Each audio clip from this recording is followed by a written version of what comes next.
بسم اللہ الرحمن الرحیم۔ اشاعت الاسلام کیرانہ چینل سے میں محمد ساجد خان کیرانوی۔ السلام علیکم۔ آل انڈیا مسلم پرسنل لا بورڈ نے آج ایک بار پھر امید ظاہر کی کہ سپریم کورٹ میں زیر سماعت بابری مسجد مقدمے کا فیصلہ حق و انصاف کے مطابق ہوگا۔ یہاں دارالعلوم ندوۃ العلماء میں آل انڈیا مسلم پرسنل لا بورڈ کی مجلس عاملہ کے اجلاس میں مختلف امور پر غور و خوض کرنے کے بعد جاری ایک بیان میں کہا گیا ہے، سپریم کورٹ میں زیر سماعت بابری مسجد مقدمے میں سینئر ایڈوکیٹ ڈاکٹر راجیو دھون کی قیادت میں جو دلائل و شواہد پیش کیے گئے ہیں ان کی بنیاد پر پوری توقع کی جاتی ہے کہ فیصلہ بابری مسجد کے ہی حق میں ہوگا، جو حق و صداقت کے تقاضوں پر مبنی ہوگا۔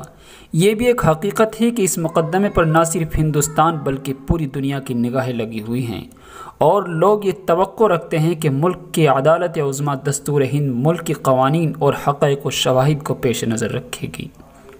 اجلاس کی صدارت مولانا سید محمد رابع حسنی ندوی نے کی۔ میٹنگ میں بورڈ کے جنرل سیکریٹری مولانا ولی رحمانی، نائب صدر فخر الدین اشرف کچھوچوی، جمعیت علماء ہند کے صدر محترم مولانا ارشد مدنی صاحب، مولانا محمود مدنی صاحب، ظفریاب جیلانی، مولانا خالد سیف اللہ رحمانی صاحب اور مولانا خالد رشید فرنگی محلی سمیت مجلس عاملہ کے تمام اراکین موجود تھے۔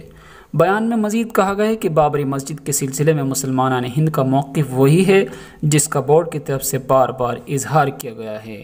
جو جگہ مسجد کے لیے وقف کر دی جائے وہ ہمیشہ مسجد باقی رہتی ہے، اس کی حیثیت میں کوئی تبدیلی نہیں کی جا سکتی، اس لیے نہ مسلمان اس سے دستبردار ہو سکتے ہیں اور نہ اسے منتقل کر سکتے ہیں۔ بیان میں کہا گیا ہے کہ مسلمانوں کا یہ نقطہ نظر پوری طرح تاریخی حقائق اور شواہد پر مبنی ہے کہ بابری مسجد کسی مندر کو منہدم کر کے یا کسی مندر کی جگہ پر تعمیر نہیں کی گئی ہے۔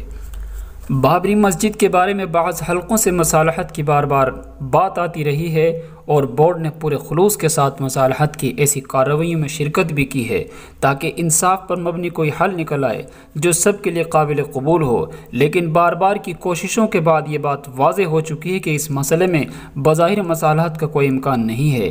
اس لیے واضح کیا جاتا ہے کہ اب جب کہ مقدمہ اپنے آخری مرحلے میں ہے، مصالحت کا کوئی موقع باقی نہیں رہ گیا ہے۔ یکساں سول کوڈ کو ملک کے لیے ناموزوں قرار دیتے ہوئے ایک دیگر قرارداد میں بورڈ نے کہا ہے کہ ہندوستان ایک کثیر ثقافتی اور کثیر مذہبی ملک ہے، یہاں رہنے والے ہر شہری کو اپنے مذہب پر عمل کرنے اور اپنی تہذیبی اور شناخت کے ساتھ زندگی گزارنے کی دستوری آزادی ہے۔ یونیفارم سول کوڈ اس ملک کے لیے ہرگز موضوع نہیں ہے۔ بورڈ نے یکساں سول کوڈ نافذ کرنے کی حکومت کی کسی بھی کوشش کی مخالفت کرنے کا اعلان کرتے ہوئے کہا، یونیفارم سول کوڈ لانے کی عدلیہ یا مقننہ کے ذریعے جو بھی کوشش کی جائے گی بورڈ اس کی پرزور مخالفت کرے گا۔ بورڈ نے مزید کہا کہ یہ مسئلہ صرف مسلمانوں کا ہی نہیں ہے بلکہ اس سے ملک کی دیگر اقلیتیں اور قبائل بھی متاثر ہوں گے۔ بورڈ نے اس طرح کے کسی بھی قدم اٹھانے سے حکومت کو باز رہنے کا مشورہ دیا۔ ایک دیگر قرارداد میں بورڈ نے کہا کہ 3 طلاق سے متعلق جو قانون پارلیمنٹ سے پاس کیا گیا ہے وہ قانون شریعت میں مداخلت ہے اور سپریم کورٹ کے فیصلے اور دستور ہند کے بھی خلاف ہے، نیز اس سے عورتوں اور بچوں کا مفاد بھی متاثر ہوگا۔ لہٰذا بورڈ نے فیصلہ کیا ہے کہ وہ اس قانون کو عدلیہ میں چیلنج کرے گا اور عن قریب اس کے خلاف سپریم کورٹ میں رٹ پٹیشن داخل کرے گا۔ دوستو، ایسی ہی اسلامی خبروں کے لیے ہمارا چینل اشاعت الاسلام کیرانہ ضرور سبسکرائب کر لیں۔